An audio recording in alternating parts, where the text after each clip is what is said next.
할렐루야. 하나님의 크신 은혜가 오늘 주의 전에 나오신 여러분과 또 말씀을 듣는 모든 성도들 위해 함께 하시기를 축복합니다.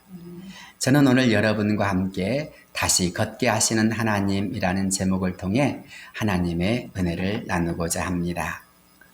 사람은 저마다 삶을 살아가는 철학과 삶의 방식이 있습니다. 자신의 목적과 뜻을 이루기 위하여서 어떤 사람은 수단과 방법을 다 동원하여서 그것을 이루어가는 사람이 있는가 하면 어떤 사람은 속도가 느릴지라도 정도가 아니면 결코 그 길로 가지 않는 사람도 있습니다.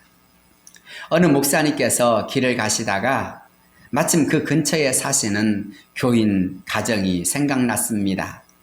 목사님은 여기까지 온 김에 잠깐 들러서 그 집에 가서 기도해 주기로 생각했습니다. 갑작스런 목사님의 방문에 집사님 부부는 너무나 반갑게 맞이하면서 목사님을 집으로 모셨습니다. 그런데 목사님은 자리에 앉자마자 이렇게 말했습니다. 제가 지나가다가 갑자기 들러서 이렇게 미안합니다. 그런데 제가 생각나는 성경 구절이 있어서 한 말씀 읽어드리고 바로 기도하고 가겠습니다. 그러니 저에게 성경책 좀 갖다 주십시오. 그때 여집사님이 생각했습니다. 이 기회에 내가 예수님을 얼마나 잘 믿는지 목사님께 보여드리자. 그리고 큰 소리로 자신의 아들을 불렀습니다. 너 안방에 가서 엄마가 가장 좋아하고 사랑하는 책 좀 가져올래? 목사님이 들으라고 일부러 큰 소리로 말했습니다. 그러자 그 집 아들이 손살같이 들고 온 책은 월간 여성 중앙이었습니다. 신앙생활은 사람에게 보여주는 것이 아니라 하나님 앞에서 생활하는 것입니다. 하나님께서 사랑하시는 삶을 살 수 있어야 합니다. 하지만 거의 대부분의 사람들은 하나님의 말씀보다 자신의 생각과 방법을 앞세우며 살 때가 많습니다. 그 결과 오히려 문제가 더 꼬여지거나 어려움이 가중될 때가 많습니다. 아니, 그러면 그럴수록 삶의 고난과 연단이 깊어질 때도 많이 있습니다. 본문의 야곱의 상황이 어쩌면 바로 그런 상황이 아닐까 생각해 봅니다. 그런데 훗날 야곱은 모든 어려움을 극복하고 승리의 주인공이자 믿음의 조상이 되었습니다. 무엇 때문입니까? 바로 오늘 하나님과의 만남 때문이었습니다. 하나님께서 그에게 다가오셔서 절망 중에 있던 그를 다시 일어날 수 있도록 하셨고 그에게 새로운 힘과 비전을 주셨기 때문입니다. 그런 면에서 저와 여러분이 본문의 말씀을 생각함으로써 하나님의 은혜를 나누었으면 좋겠습니다. 먼저 우리는 본문에서 하나님 없는 자의 승리와 실패를 함께 생각해 보았으면 합니다. 야곱은 대단한 사람이었습니다. 그는 태어날 때부터 형의 발꿈치를 잡고 태어날 정도로 으뜸이 되고 싶어 했고 무엇이든지 항상 이겨야만 직성이 풀리는 사람이었습니다. 그 당시는 장자가 집안에서 특별한 대접을 받았던 때입니다. 야곱은 그런 장자권을 사모하여서 팥죽 한 그릇으로 형의 장자권을 사기도 했고 아버지 이삭이 형 에서에게 별미의 축복을 주겠다고 했을 때 어머니 리브가의 도움을 받아서 그 축복을 가로채기도 했습니다.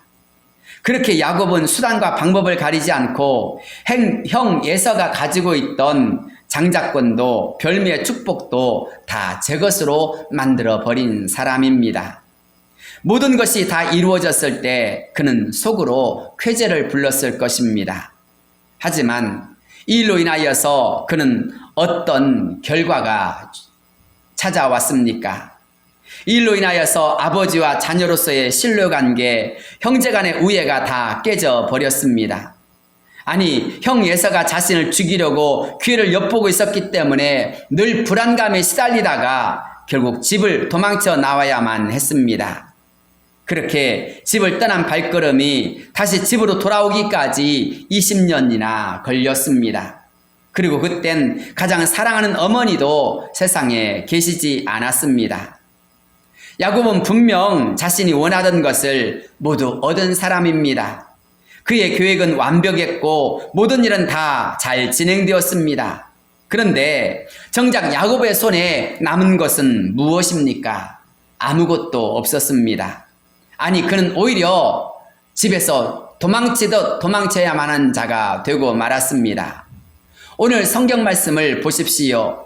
오늘 우리가 읽은 성경 말씀은 야곱이 브엘세바에서 떠나 하란으로 향하여 가더니 라고 말씀하고 있습니다.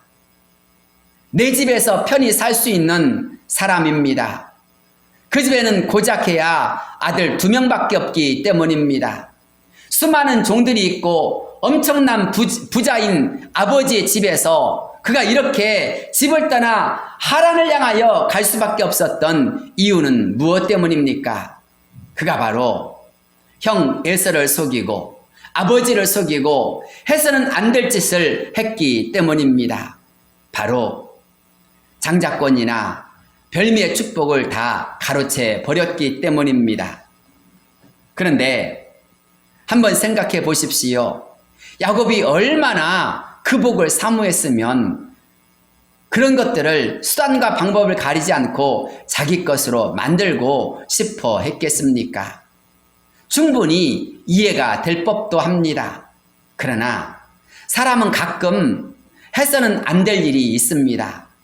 양심에도 거슬리고 때로는 상식에도 거슬리며 더 나아가 신앙인이라면 절대 해서는 안 될 일이 있게 마련입니다. 아니, 신앙인일수록 양심을 잘 지켜야 하고 신앙인일수록 상식에 합당한 일을 할 수 있어야 되며 아니 신앙인이라면 더더욱더 하나님의 도우심을 구하며 살아가야 할 때가 있는 것입니다.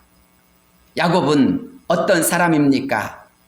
하나님께서 그가 태어나시기 전부터 그를 향하여 복을 약속해 준 사람이었습니다. 그의 어머니 리브가 역시도 이것을 잘 알고 있었습니다. 창세기 25장 23절 말씀을 보면 여호와께서 그에게 이르시되 두 국민이 내 태중에 있구나. 두 민족이 내 복중에서부터 나누이리라. 이 족속이 저 족속보다 강하겠고 큰 자가 어린 자를 섬기리라 하셨더라. 야곱이나 리브가는 이렇게 말씀하신 하나님의 약속과 말씀을 온전히 붙잡아야 했습니다. 그것이 언약의 백성이요 성도의 자세이기 때문입니다. 만약 그들이 하나님의 약속을 믿고 그 약속을 붙잡고 믿음으로 받아들이고 나아가 최선을 다해서 기도했더라면 하나님은 더 크고 놀라운 방법으로 그들에게 복을 주시고 더 큰 은혜를 주셨을 것입니다. 하지만 리브가와 야곱은 인간적인 생각과 방법으로 복을 추구하였을 뿐 복을 주시는 분, 모든 것을 주관하신 하나님에 대하여서는 결코 관심을 두지 않았습니다. 사랑하는 성도 여러분, 저와 여러분이 믿음의 사람이라면 어떤 계획을 앞세우며 어떤 방법을 앞세우기 전 먼저 하나님의 도움을 구하며 하나님의 뜻을 구하는 자가 되시기를 바랍니다. 하나님의 도우심, 하나님의 인도하심이 얼마나 크고 놀라운지 모르기 때문입니다. 아니, 하나님의 이끄심보다 더 강력한 복과 지름길은 없습니다. 그런 면에서 우리는 하나님 앞에서 성도라면 늘 하나님을 의지하며 하나님의 약속을 붙잡고 하나님께 구하는 자가 되어야 합니다. 하나님 없이 세속적인 축복만을 추구하는 것처럼 위험하고 허무한 것은 없기 때문입니다. 아니, 그것은 멸망으로 가는 지름길임을 우린 깨달아야 합니다. 세상엔 악한 자들이 잘 될 때도 있고 약삭빠른 사람들이 형통한 것처럼 보일 때도 있습니다.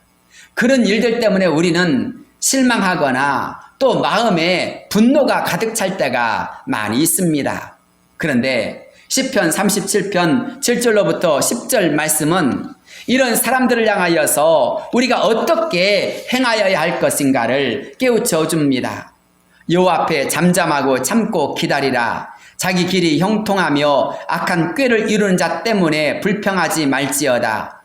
분을 그치고 노를 버리며 불평하지 말라. 오히려 악을 만들 뿐이라.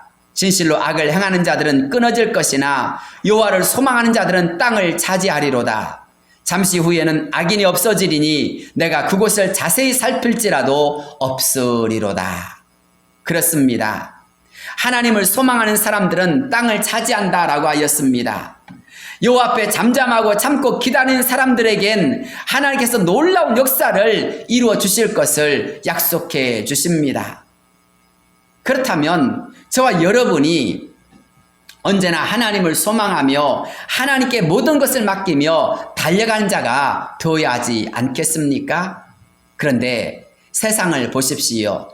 세상엔 온갖 욕을 먹는 사람들이 있습니다. 바로 기독교인들입니다. 교회가 욕을 얻어먹고 기독교인들이 손가락질을 받고 있습니다. 무엇 때문입니까? 세상에 악한 사람들이나 하던 일을 바로 교회가 기독교인들이 하고 있기 때문입니다.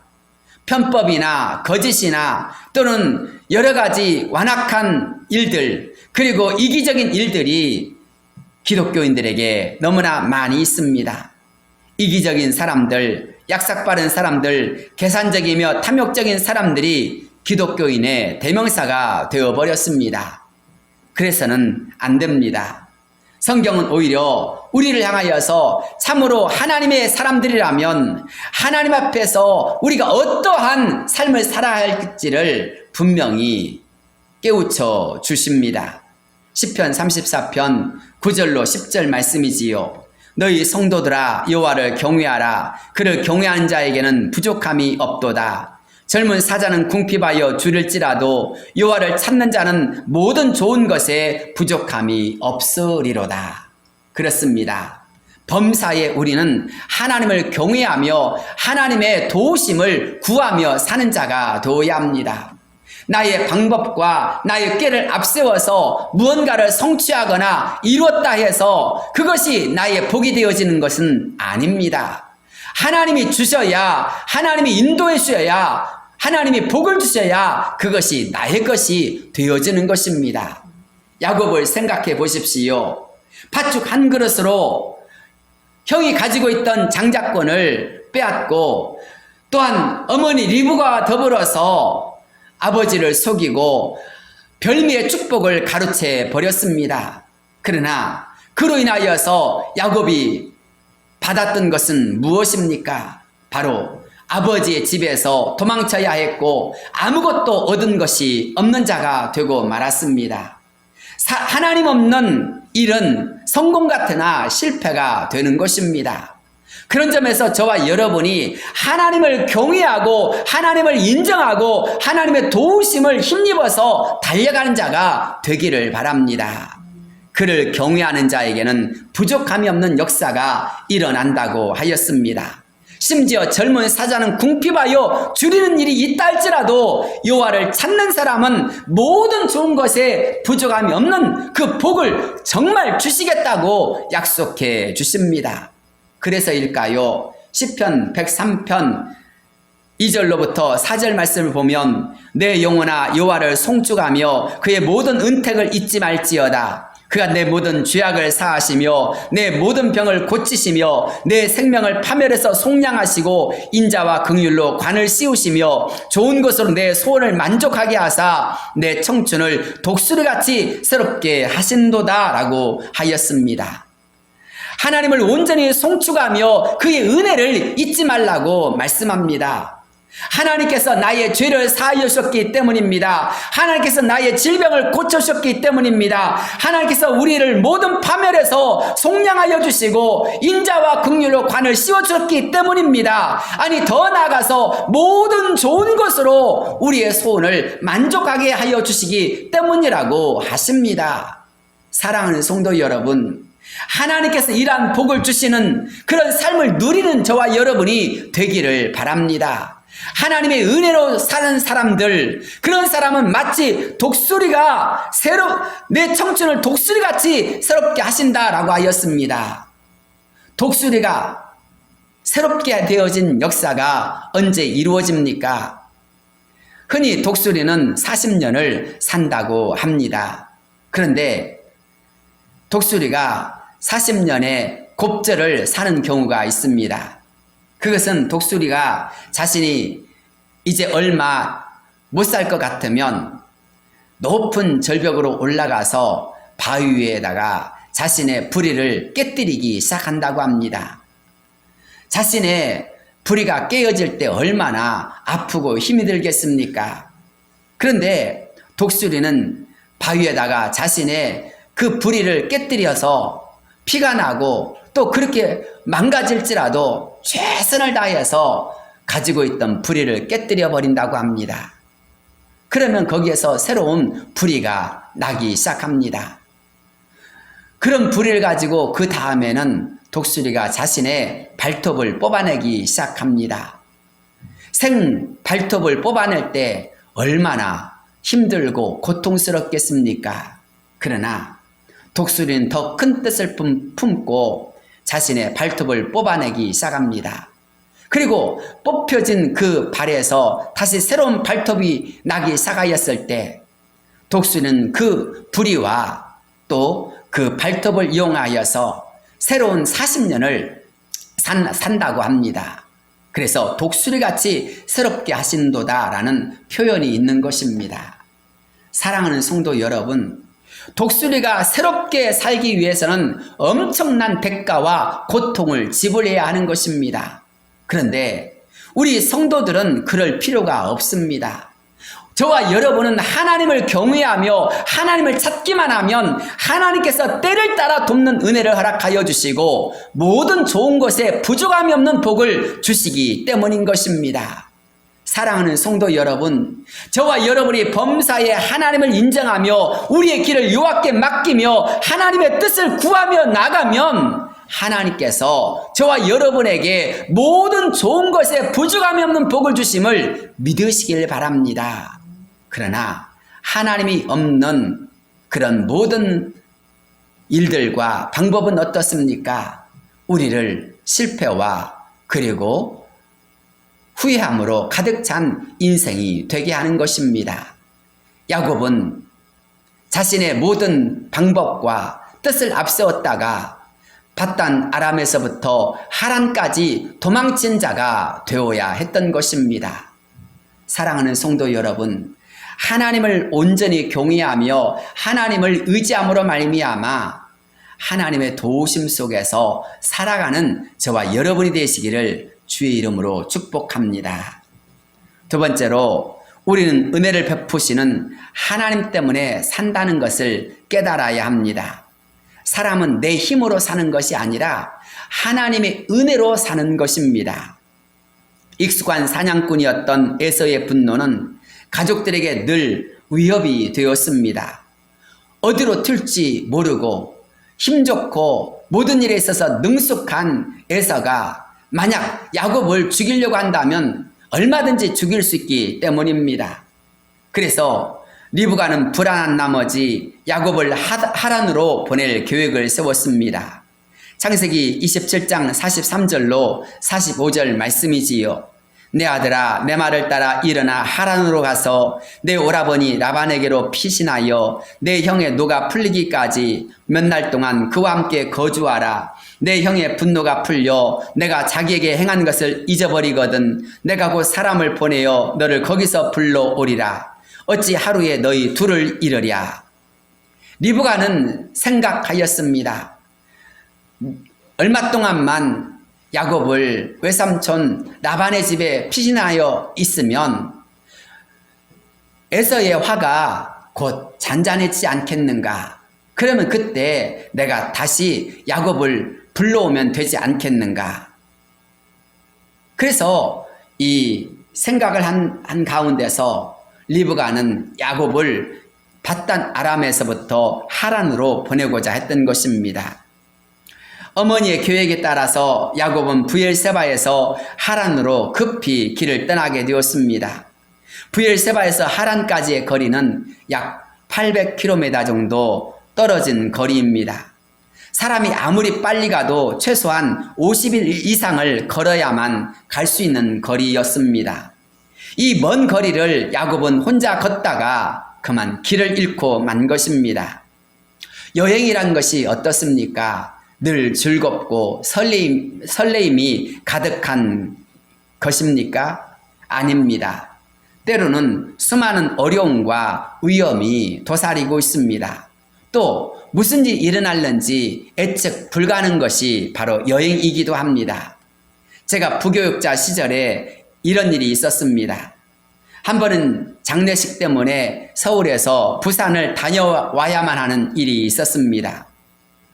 조문하기 위해서 교인들과 함께 봉고차를 운전하고 가는데 갑자기 차가 흐느적거리는 것 같았습니다. 처음엔 제가 너무나 피곤하여 그런 줄 알았습니다. 하지만 아무래도 차가 이상한 것 같아서 교인들을 깨워서 한번 살펴보자고 하였습니다. 차를 잘 운전하는 관리 집사님에게 부탁했습니다. 차를 한번 잘 살펴보십시오. 그 관리 집사님이 차를 한번 둘러보시더니 차 아무 이상이 없는데요. 신경 쓰지 말고 우리 올라갑시다 라는 것이었습니다. 모두가 차를 타고 다시 서울을 향하여 가기 시작했습니다.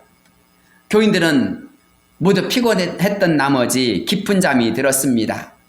하지만 저는 운전을 해야 했기 때문에 열심히 기도하면서 운전하기 시작했습니다.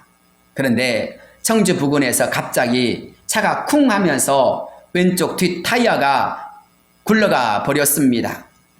이로 인해서 차 뒤쪽이 쾅 하고 내려앉으면서 차가 휘청거리기 시작했습니다. 바퀴를 고정시키는 볼트가 깨져서 너트가 풀린 바람에 일어난 일이었습니다. 결국 고속도로 갓길에서 견인차가 올 때까지 기다려야만 했습니다. 사람 안 다친 것이 얼마나 천만다행이었는지 모릅니다. 그래서 정말 하나님이 돌봐주어야 사는구나 라고 하는 것을 깨달았습니다. 그렇습니다. 우리는 언제 어디에서 무슨 일이 일어날는지 예측하지 못하며 살아갈 때가 많습니다. 야곱도 성경학자들에 따르면 길을 잃고 방황하다가 루스 벌판에서 지쳐서 잠이 들었다라고 하였습니다. 길을 잘 갈 줄 알았습니다만 가다가 길 잃어버릴 줄 누가 알았겠습니까? 그렇습니다. 우리는 내가 똑똑하고 뭐든지 잘할 것 같지만 실수할 때도 있고 때로는 넘어질 때도 있고 때로는 내가 아무것도 못할 그런 상황에 처할 때도 많이 있는 것입니다. 그럴 때 우리는 어떻게 해야 할까요? 아니, 야곱은 그때 어떻게 하였습니까? 쓰러져서 잠이 들고 말았습니다. 그가 할 수 있는 일은 아무것도 없었습니다. 그런데 그때 무슨 일이 생겼습니까? 하나님께서 야곱을 찾아오셨습니다. 본문 10절로부터 13절 말씀이지요. 야곱이 브엘세바에서 떠나 하란으로 향하여 가더니 한 곳에 이르러는 해가 진지라. 거기서 유숙하려고 그곳에 한 돌을 가져다가 베개로 삼고 거기 누워 자더니 꿈에 본즉 사닥다리가 땅 위에 서 있는데 그 꼭대기가 하늘에 닿았고 또 본즉 하나님의 사자들이 그 위에서 오르락 내리락 하고 또 본즉 여호와께서 그 위에 서서 이르시되 나는 여호와니 너의 조부 아브라함의 하나님이요 이삭의 하나님이라. 야곱은 어떤 사람입니까? 그는 하나님보다 자신의 방법과 생각대로 사는 사람이요 신앙보다는 세속적인 성공을 추구하던 사람이었습니다. 그런데도 하나님께서는 그를 찾아와 주셨습니다. 그를 만나 주셨고 심지어는 그런 그를 향하여 놀라운 언약을 말씀해 주십니다. 내 생각과 방법과 의지로 가득 차 있다가 실패하였던 야곱이 최선 다해서 자신의 뜻과 자신의 방법을 앞세웠을 때는 침묵하셨던 하나님이셨지만 아무것도 의지할 것이 없고 힘들고 지쳐 쓰러졌을 땐 오히려 그에게 다가오신 분, 그분이 바로 하나님이시다라는 것입니다. 그렇습니다. 어쩌면 이것이 그에게 하나님의 은혜인 것입니다. 하나님은 왜 야곱에게 찾아오셨을까요? 딱 한 가지 때문입니다. 바로 그의 할아버지 아브람과 이삭에게 맺은 약속 때문입니다. 너와 내 자손이 하늘의 별과 같이 바닷가의 모래와 같이 복을 받게 해주겠다라고 하였던 그 약속을 이루시기 위함인 것입니다. 그의 어머니 리브가에게 하셨던 약속을 큰 자는 작은 자를 섬기리라라고 하는 그 약속을 이루어 주시기 위해서 야곱이 노정에 쓰러지지 않도록, 그가 죽지 않도록 그에게 소망을 주시고 그에게 새 힘을 불러 일으켜 주시고자 하신 것입니다. 그렇습니다. 이것이 바로 언약이 있는 자들의 특권인 것입니다. 하나님을 섬기는 자들의 바로 축복인 것입니다. 그렇다면 사랑하는 성도 여러분, 저와 여러분이 하나님을 더 힘써 믿고 살아야 할 줄로 믿습니다. 나 때문에 우리의 자손들이 복을 받을 수 있다면, 나의 기도 때문에 우리의 자녀들이 설령 어렵고 힘든 지경에서 하나님의 은혜와 하나님의 사랑을 받을 수만 있다면 우리들이 최선을 다해 지금도 기도의 씨앗을 뿌려야 되지 않겠습니까? 믿음의 씨를 뿌려야 되지 않겠습니까? 아브라함이 가는 곳마다 제단을 쌓으며 이삭이 가는 곳마다 하나님의 말씀에 순종했기에 하나님은 그들의 헌신과 그들의 신앙을 따라 약속을 이루시기 위하여서 이렇게 야곱이 쓰러졌을 때 다가와 주셔서 야곱에게 소망을 주시며 야곱을 만나 주시며 야곱에게 말씀해 주시는 것 아닙니까? 그렇습니다. 그래서 우리는 하나님을 신뢰하는 자가 되어야 합니다. 하나님을 믿고 전진한 자가 되어야 하는 것입니다. 하나님은 우리의 외로운 인생길에 동반자가 되어주시며 참된 복이 무엇인지 보여주시며 깨닫게 해주시기 때문입니다. 사랑하는 성도 여러분, 우리는 그런 면에 있어서 나의 잘남이나 나의 의를 자랑할 필요가 없습니다. 아니, 우리는 그렇게 자랑할 거리가 아무것도 없는 사람들입니다. 우리의 모든 삶 속에서 우리가 자랑하고 우리가 내세워야 될 것은 무엇입니까? 오직 하나님의 사랑, 하나님의 은혜, 하나님의 의를 앞세우는 자가 되어야 할 줄로 믿습니다. 에베소서 2장 8절이지요. 너희는 그 은혜에 의하여 믿음으로 말미암아 구원을 받았으니 이것은 너희에게서 난 것이 아니요 하나님의 선물이라. 그렇습니다. 하나님께서 우리를 여기까지 도우신 것입니다. 하나님께서 우리를 지금까지 은혜 주시고 복을 주시고 함께 주셨기 때문입니다. 그렇다면 우리 모두는 하나님께 감사하며 하나님께 영광 돌린 자가 되어야 할 줄로 믿습니다. 내가 살아가는 것, 내가 살아가야 할 이유, 그것은 바로 하나님의 은혜입니다. 하나님의 은혜로 사는 것을 꼭 기억하시고 살아가시기를 바랍니다. 세 번째로, 하나님은 쓰러졌던 야곱을, 길을 잃고 방황하던 야곱을 다시 걷게 하셨고 마침내는 그로 하여금 하란에 도착하게 하셨습니다. 야곱은 꿈속에서 만난 환상과 자신에게 직접 말씀하시는 하나님을 보고 들으면서 잠에서 깨어났습니다. 그리고 그는 믿음으로 이런 고백을 하였습니다. 16절로부터 17절 말씀입니다. 야곱이 잠이 깨어 이르되 여호와께서 과연 여기 계시거늘 내가 알지 못하였도다. 이에 두려워하여 이르되 두렵도다 이곳이요 이것은 다름 아닌 하나님의 집이요 이는 하늘의 문이로다 하고, 이때부터 야곱의 입에서 하나님에 대한 신앙 고백이 나오기 시작했습니다. 그전까지만 해도 그는 하나님의 말씀과 상관없는 삶을 살았던 사람이었습니다. 하지만 이 베델에서의 신앙적 체험과 만남을 통해서 야곱은 신앙을 회복하게 되어졌고 진짜 하나님을 믿는 믿음의 사람, 언약의 자녀로 살게 된 것입니다. 그래서 그가 제일 먼저 했던 일이 무엇입니까? 하나님께 감사함으로 제단을 쌓고 기도하기 시작했습니다. 18절로부터 22절 말씀이지요. 야곱이 아침에 일찍이 일어나 베개로 삼았던 돌을 가져다가 기둥으로 세우고 그 위에 기름을 붓고 그곳 이름을 베델이라 하였더라.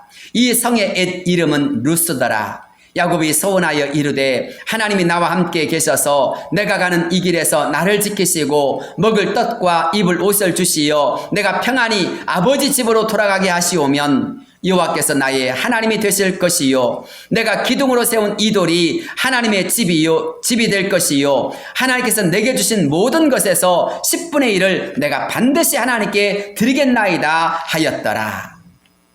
하나님을 만난 야곱은 베개로 삼았던 돌을 기둥으로 세우고 기름을 붓고 제단을 세웠습니다. 그리고 그곳 이름을 베델이라고 불렀습니다. 바로 하나님의 전이라는 뜻입니다. 황량했던 벌판에 불과했던 루스가 이제는 특별하고 거룩한 땅 베델이 된 것입니다.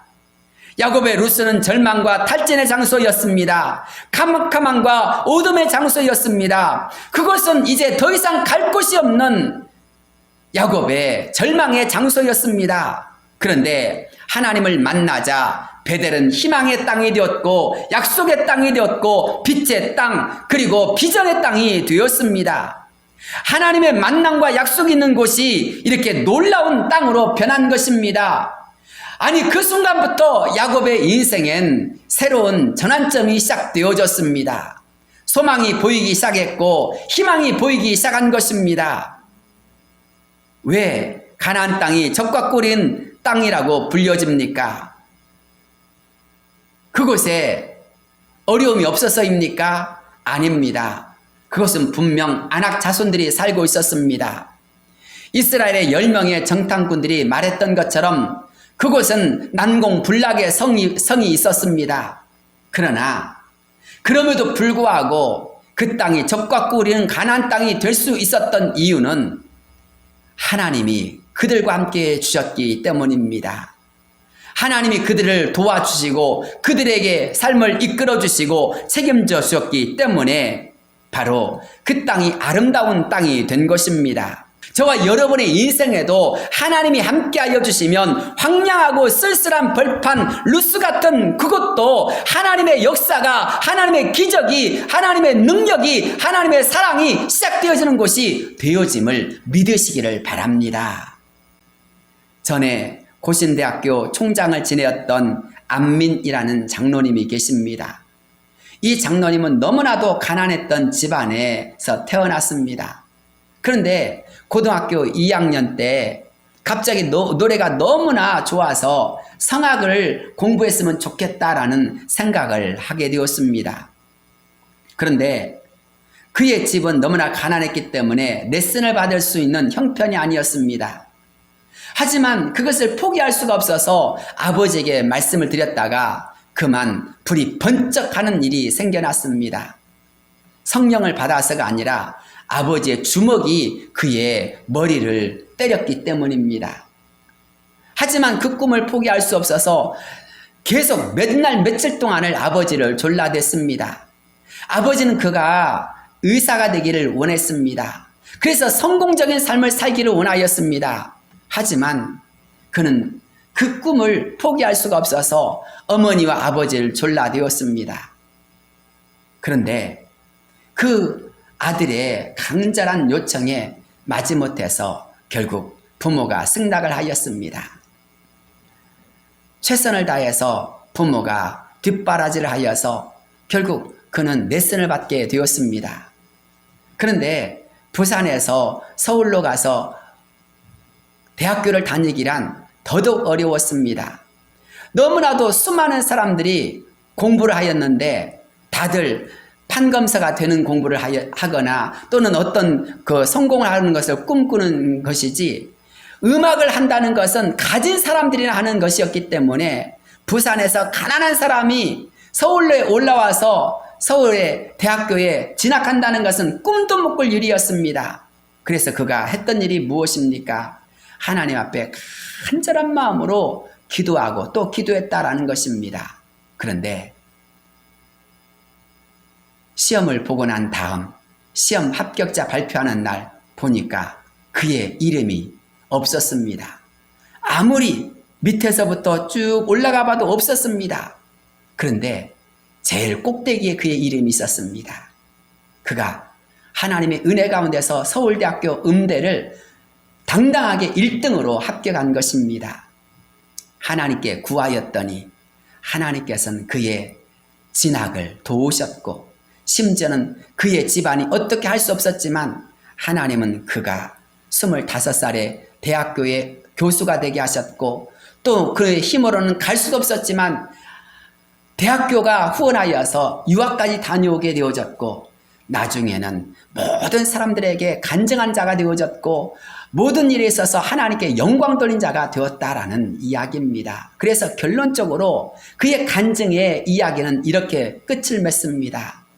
내가 하나님을 온전히 신뢰했더니 어느 날 돌아보니까 하나님께서 나에게 물질도 주셨고 명예도 주셨고 자녀도 잘 되게 하여 주셨고 모든 일이 다 형통하였더라라는 말씀을 해주고 있는 것입니다. 사랑하는 성도 여러분, 하나님을 온전히 의지하며 하나님께 기도하며 달려갔더니 안민 장로님의 삶이 존귀한 자가 되어졌습니다. 온전히 하나님을 의지하며 하나님을 경외하였더니 야곱이 거부가 되었다라고 하였습니다. 오늘 우리의 삶은 어떻습니까? 질병으로 인하여 건강 문제가 닥치고 있습니까? 학업의 문제로 인하여서 자녀들의 삶이 암담합니까? 일자리가 없거나 직장의 어려움으로 인한 물질의 문제가 생겼습니까? 여러 가지 문제로 인하여서 자포자기할 수밖에 없는 상황들이 있습니까? 지금 다시 한번 하나님을 바라보시기를 바랍니다. 다시 한번 나를 만나시는 하나님의 은혜를 체험하기를 바랍니다. 그곳이 바로 베델이 되어진 역사가 이루어질 줄로 믿습니다. 베델에서 우리에게 소망을 주신 하나님, 우리에게 약속을 주신 하나님, 우리를 만나주시며 떠나지 않겠다고 말씀하시는 그 하나님을 향하여서 우리는 다시 일어나 걷게 된 역사가 이루어질 줄로 믿습니다. 그렇습니다. 야곱은 베델에서 하나님과의 만남을 인하여서 그 후 그는 겁으로 돌아오게 되어졌고 13명의 자녀들과 수많은 종들을 거느리고 돌아온 자가 되었습니다. 하나님은 오늘도 저와 여러분이 잘 되기를 원하십니다. 저와 여러분이 소망 있는 자가 되기를 원하십니다. 저와 여러분의 모든 삶 속에서 진정한 꿈과 소망을 바라본다면 우리 모두 지금 이 자리가 하나님의 은혜가 있는 자리가 되기를 소망하시기 바랍니다. 아니, 하나님께서는 저와 여러분에게 오늘 이 말씀을 통하여서 내가 너를 향하여 놀라운 계획을 가지고 있단다, 내가 너에게 놀라운 은혜를 주려고 하고 있단다라고 하는 그 말씀의 음성을 듣는 자가 되시길 바랍니다. 그리고 그 약속을 붙잡고 다시 힘차게 전진하는 성도가 되시기를 주의 이름으로 축복합니다. 기도하겠습니다.